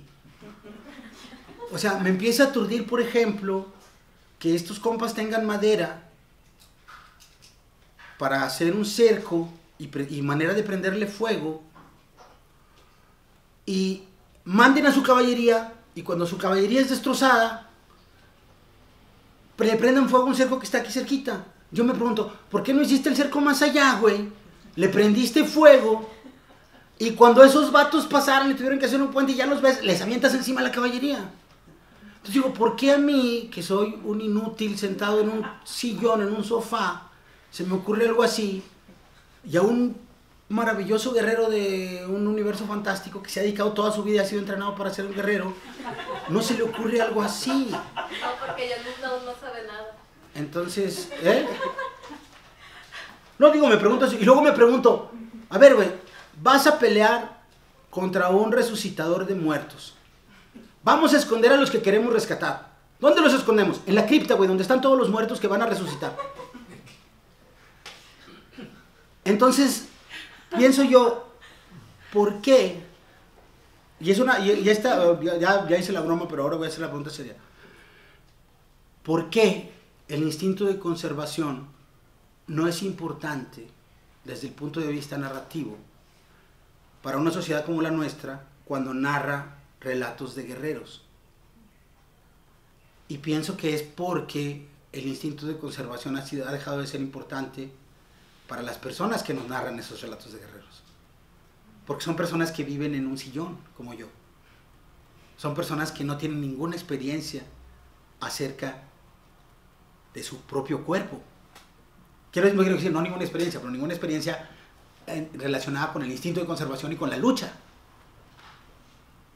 Me parece que eso no significa que alguien no pueda narrar cosas que no ha experimentado. Por supuesto que todos podemos narrar marcianos. Y es una de las cosas que se han discutido muchas veces en la narrativa. Podemos narrarlo todo. Pero hay un sentido poético y profundo de verdad que la narrativa necesita. ¿Sí? La verdad poética. Y creo que la verdad poética es la que diferencia a la estética profunda de la estética Morlock. La estética Morlock está hecha para vendérsela a Eloise, ¿no? Esa sería como mi reflexión sobre cómo el riesgo de la repetición también es que estamos tan acostumbrados a conocer historias guerreras y a cómo funcionan las historias guerreras porque nos las han contado durante milenios. Y entonces, con que salgan dragones, ya está chido, porque los dragones están chidos. Sin duda alguna los dragones están chidos, eso no lo voy a discutir con nadie. Pero también existe una cosa que se llama el instinto de supervivencia. Y yo creo que sería importante que un narrador, y esto lo digo no más allá de la figura del espectador, lo digo para quienes narran, porque a todos nos gustan cosas que no están bien hechas en la narrativa. A todos, ¿no? A mí me gustan las películas de Mario Almada. Lo que me parece relevante es que un escritor o alguien que está practicando el oficio literario, no me importa, o sea, no creo que sea relevante que consuma o no estas formas un poco trompicadas, digamos, del relato. Lo que creo que es importante es que lo vea. ¿Sí? O sea, a mí me puede encantar Game of Thrones y ver esas carencias narrativas y decir, no me importa, güey, me encanta. Y eso me parece que está muy bien. Lo que me parece relevante es que uno lo vea, ¿no? Porque cuando lo ves y lo disfrutas sabiendo que hay una carencia ahí, está perfecto, porque tu vocación acerca del objeto narrativo se vuelve analítica. Y eso sería para mí lo relevante en esta circunstancia. Cierro la digresión acerca de la estética Morlock y los riesgos de la repetición para hablar de dos temas finales. El primero, hay una forma de la repetición que parece no ser una repetición, que es un oxímoron de la repetición, y es la lista, el catálogo o el elenco. Una de las cosas que nosotros hacemos también de manera obsesiva es hacer listas de cosas. La enumeración es constante, está en el catálogo de las naves de la Ilíada, está en los poemas Río, esos poemas que son como imagen tras imagen tras imagen, como el poema Besos de Tomás Segovia. La enumeración está en el Aleph de Borges también. En realidad son una repetición, ¿sí? O sea, porque lo que se repite, o sea, conceptualmente sabemos que algo va a suceder otra vez, ¿no? Verde, rojo, amarillo, negro, blanco, dorado, etcétera. En realidad estás repitiendo con variaciones, porque lo que le da sentido a la repetición es su carácter de patrón, el reconocimiento de patrones. Dentro de ese aspecto de la repetición, el coleccionismo ocupa un lugar súper importante. El coleccionismo activo y el coleccionismo visto de manera indirecta. El coleccionismo activo es eso que ustedes ven aquí, que es mi biblioteca, ¿no? La colección de libros. Hay una paradoja relacionada con la biblioteca, que es que si ustedes regresan a la narrativa, y hay un muy buen texto de Borges sobre esto, es una charla también que se llama La ceguera. En La ceguera, Borges habla sobre la imagen del bibliotecario ciego, ¿no? El bibliotecario ciego, ese hombre que está a cargo de... Dice Borges que cuando él lo nombraron director de la Biblioteca Nacional en Argentina, le preguntó cuántos libros había y le dijeron que habían 900,000. Y dice Borges en esa charla, dice, 900,000 son más que 1,000,000, güey, porque 1,000,000 se acaba luego, pero 900,000 es como... Pero habla también ahí de que cuando le dan los libros, es cuando se da cuenta que está ciego. A mí la imagen me gusta mucho, pero para mí tiene remite a otro espacio. Y es el espacio de una pregunta que hacen algunas personas cuando llegan a esta casa. No, algunas, no es muy común, pero algunas personas llegan y ven los libros y dicen, ¿y ya los leíste todos? No conozco a nadie que tenga una biblioteca de mediana envergadura que haya leído todos los libros que tiene. Porque en realidad todos somos el bibliotecario ciego. Y esa es una imagen que a mí me gusta. La imagen del bibliotecario ciego es la imagen de aquel que se repite una y otra vez en el libro, que quiere uno más, que quiere un libro que no va a leer nunca, que quiere oler la tinta en el papel, que corre a comprar lo que le recomendaron y que tiene cosas rarísimas a veces en su casa, ¿no? Y eso es, en esta casa, yo soy el bibliotecario ciego de esta casa. Eso me parece también es otra de las metáforas que nos revela la repetición, nuestras obsesiones, el lugar de la obsesión. En mi caso tengo una experiencia. ¿Se acuerdan que les dije al principio que mi primer recuerdo era bajar un escalón? Hace unos años hice un viaje a Florencia. Y uno piensa que, bueno, pues es Florencia, ¿no? Y está ahí toda la parte narrativa fifí de ir a Florencia. Pero a mí lo que me gustaría contarles es que para mí hubo dos momentos súper intensos en ese viaje y en esa estancia, y los dos están relacionados con otra persona. Los dos están relacionados con una persona que me obsesiona, que es mi hijo.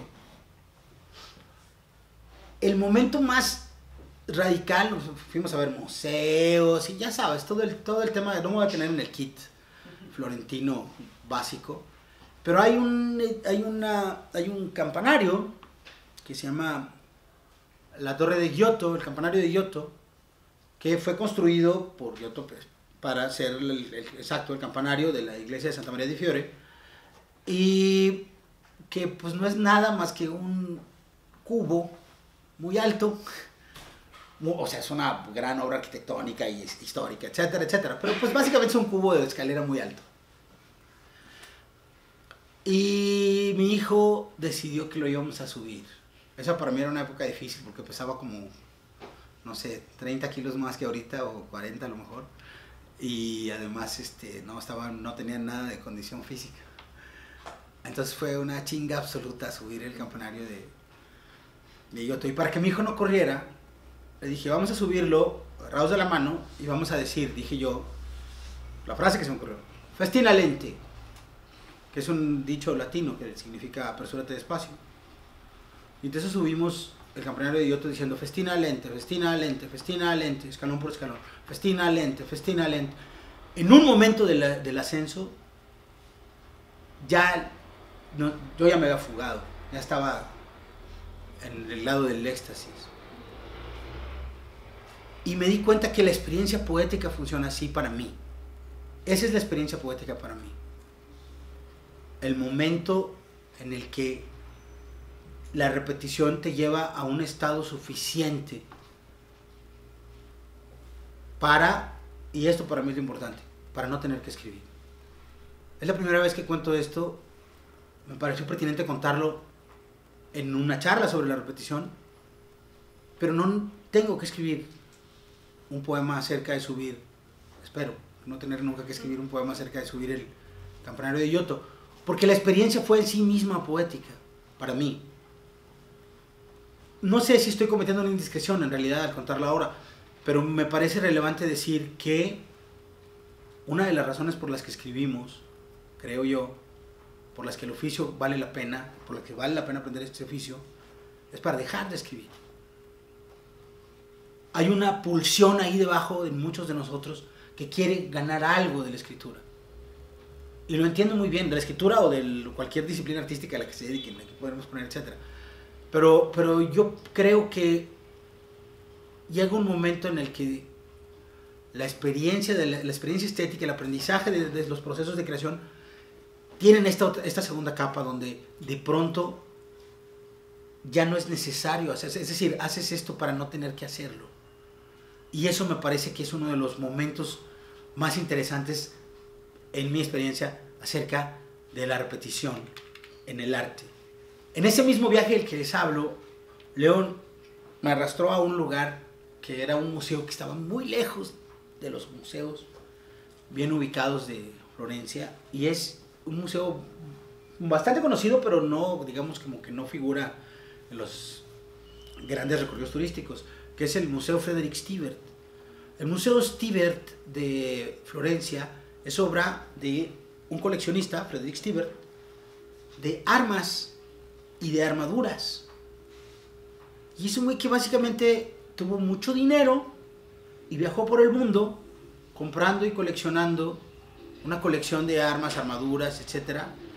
Y que básicamente, como no tenía dónde ponerlas, fue ordenándolas en su casa, un poco como le iba funcionando, para que las vieran las visitas.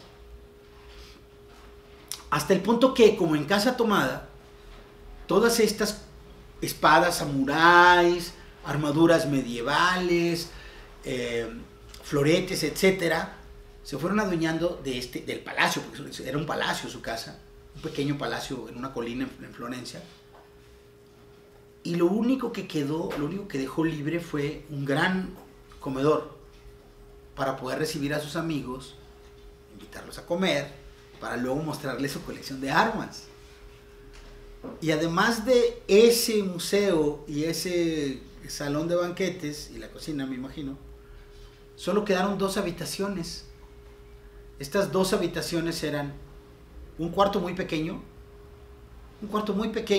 con una cama y un aguamanil. Era el cuarto de Frederick Stibert.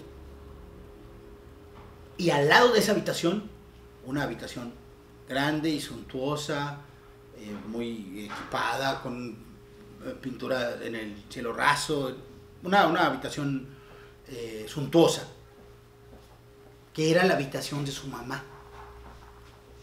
Entonces él vivía en un cuartito como de soldado raso, al lado tenía esta habitación suntuosa donde vivía su mamá, y el resto del palacio, que era su casa, y toda su fortuna, se los gastó en hacer un museo lleno de cosas repetidas, como si fuera un niño, porque además nunca se casó, estuvo enamorado mucho tiempo de una mujer, pero pues, le prohibieron casarse con ella, que es una historia ahí muy interesante porque era un hombre de 40 y tantos años, pero pues no, y bueno, finalmente tuvo algunas amantes, pero no voy a detenerme mucho más en la historia de Frederick Stibert, pero me interesaba mucho decir eso, la imagen del coleccionista, de el listado en bulto, ¿no? Que puede ser una biblioteca o que puede ser una colección de armas, no importa, pero que para mí es una extensión de la mente de un artista.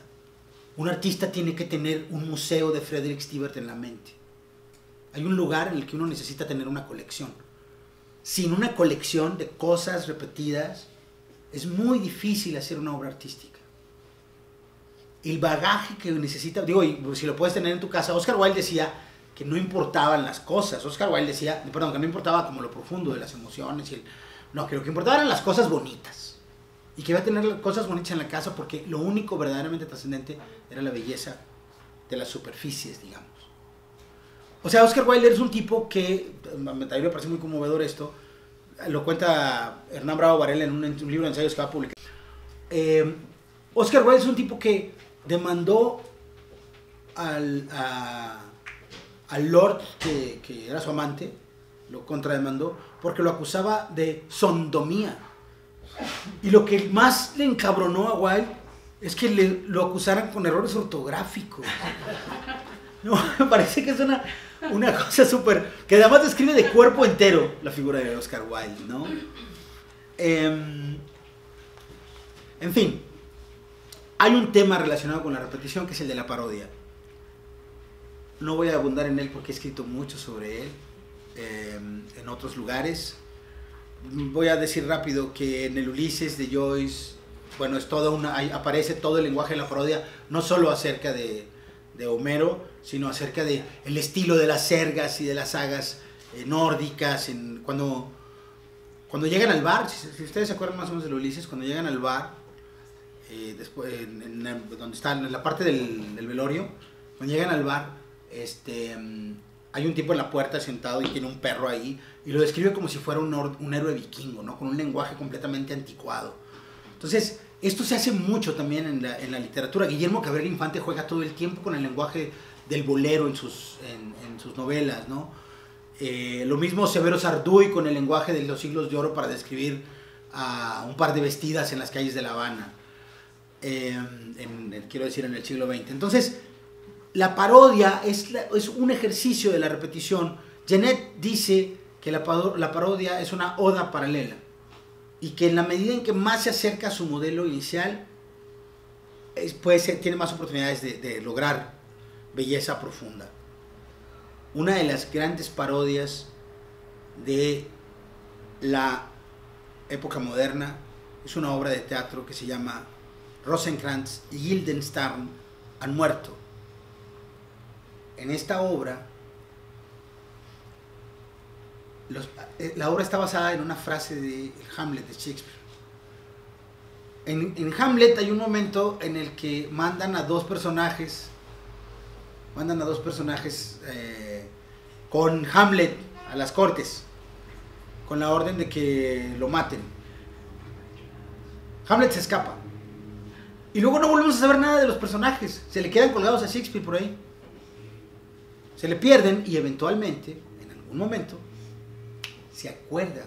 Y entonces rápido algún personaje aparece y le dice: ¿dónde están mis captores? O algo, no me acuerdo qué les dice, pero la respuesta que le dan a Hamlet es, creo que si mal no recuerdo es cuando ya está agonizando, le dicen: Rosencrantz y Guildenstern han muerto. Y ya, es todo lo que sabemos. Bueno, la hermosa obra de Tom Stoppard empieza con Rosencrantz y Guildenstern en un lugar que no sabemos muy bien dónde es, porque podría ser el limbo, que es el limbo donde los dejó el autor, jugando volados, y los volados siempre cae, creo que cara, siempre cae cara, y entonces uno avienta el volado y el otro dice cara, cae cara y gana la moneda, y luego ese mismo avienta el volado, cara y gana. Y están haciendo eso todo el tiempo, todo el inicio de la obra están haciendo eso, y se vuelve un leitmotiv de la narración. Ahí la repetición sucede de dos maneras distintas, ¿no? En la parodia y en el ejercicio narrativo. Voy a terminar esta charla,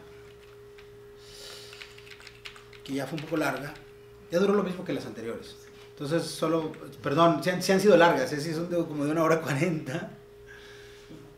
Voy a terminar con una repetición. Hay un poema muy famoso de Gerard de Nerval. Este poema de Gerard de Nerval se llama El Desdichado. El poema se llama El Desdichado en español, es decir, el texto en francés se llama El Desdichado, así en español. ¿Alguien de aquí habla francés? Más o menos. ¿Lo puedes leer? ¿O te da...? Probablemente pueda. A ver, aquí está el texto en francés. ¿Quieres leer el texto en francés? ¿Te animas a leer el texto en francés? Yo tengo un acento horrible. Y además la primera lectura va a estar más difícil. Pero bueno. Gerard de Nerval. No voy a decir el año en francés. 1808-1855. Je suis le ténébreux, le bœuf, il consolé. Les princes d'Aquitaine à la tour abolie. Monsieur le toit est mort, et mon lut constellé. Porte le soleil noir de la mélancolie. Dans la nuit du tombeau, tu qui m'as consolé, rende-moi le basilisque et la mer d'Italie. Les fleurs qui plaisantent dans mon cœur désolé, et la terre où le pampré à la rosée salie. Suis-je amour un feu, luisant un biron. Mon front est jour, un col du baiser de la reine. Je rêve dans la grotte, une art la sirène. Et j'ai deux fois vainqueur traverse la couronne, modulant tour à tour sur la lyre d'Orphée, les soupirs de la sainte et les cris de la fée. Ahí está. Fin. Se fini. Se finí. Bueno, gracias por hacer lectura, además hacía para primer golpe de vista. En realidad iba a leer solamente las traducciones, pero tenía aquí el texto original, just in case. Octavio Paz tradujo este poema de Gerard de Nerval y lo tradujo varias veces. En versiones y diversiones incluye 2 de sus versiones. Voy a leer. Dice: yo soy el tenebroso, el viudo, el sin consuelo, príncipe de Aquitania, de la torre abolida. Murió mi sola estrella, mi laúd constelado ostenta el negro sol de la melancolía. Tú que me has consolado de la tumba y su noche, el Pausílipo dame, la mar de Italia vuélveme, la flor que amaba tanto mi desolado espíritu, la parra donde el pámpano a la rosa se alía. Soy el amor o Febo, Lucignano Virón. Roja mi frente está del beso de la reina. Soñé en la gruta donde nadaba la sirena. Traspasé el Aqueronte, vencedor por 2 veces, y la lira de Orfeo he pulsado alternando suspiros de la santa con los gritos del hada. Pero Paz no se conformó con esa versión. Entonces tiene esta otra. Yo soy el tenebroso, el viudo, el desolado, príncipe de Aquitania de la torre hoy baldía. Murió mi sola estrella, mi laúd constelado ostenta el negro sol de la melancolía. Tú que en la noche tumultuaria me has consolado, el Pausílipo vuélveme, la mar que lo ceñía, la flor que amaba tanto mi espíritu enlutado, la parra donde el pámpano a la rosa se alía. Luciñán o Virón, soy Apolo o soy Eros. El beso de la reina tornó aurora mi frente. En tu gruta, sirena, manó el sueño veneros. El Aquerón vencí 2 veces, 2 la nada, y en la lira de Orfeo pulsé alternadamente el llanto de la santa, los clamores del hada. Las 2 versiones de Paz y el poema de Nerval tienen un antecedente cultural. El poema se llama en español El desdichado por una razón. En la novela Ivanhoe aparece un caballero que lleva el nombre en español escrito, El desdichado, en su escudo. El poema, Gerard de Nerval se apropia de algún modo de la figura de este caballero. Pero no solo eso, en el México del siglo XX, del siglo XX entrando al XXI, en algún momento Gerardo Denis hizo el chiste que está escrito en el pizarrón aquí atrás, diciendo que el título de este poema de Nerval era el primer verso dadaísta escrito en francés. Y entonces hizo la primera frase que dice El desdichado, que se traduciría en español como ella, dados dice gato de agua. Ese es un chiste de Nerval. Perdón, es un chiste de Denis acerca de Nerval. Y esto no tiene fin, podría seguir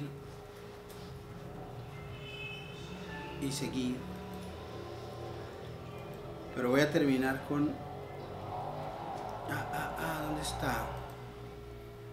Hay una canción mexicana que dice: ¿qué voy a hacer si yo soy el abandonado? Abandonado. No sé si han oído esa canción.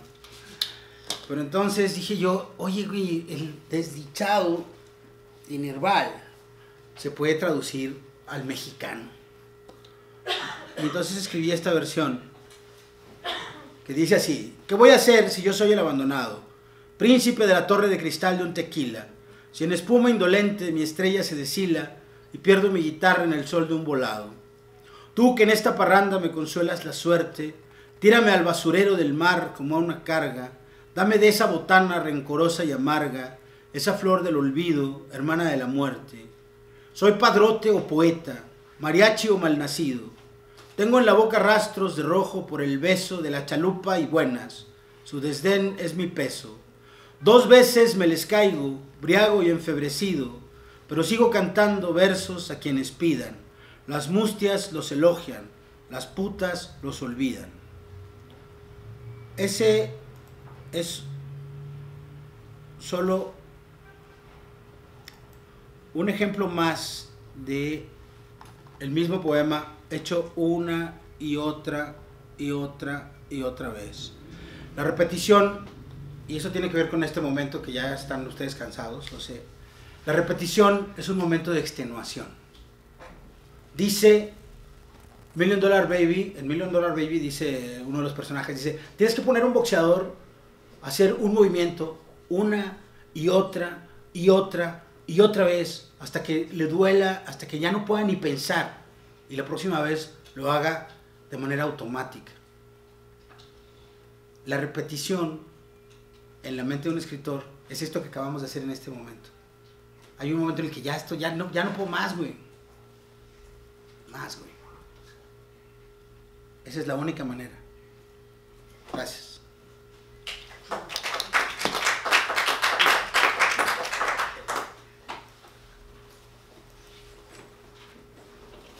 Te quedaba 5% de batería.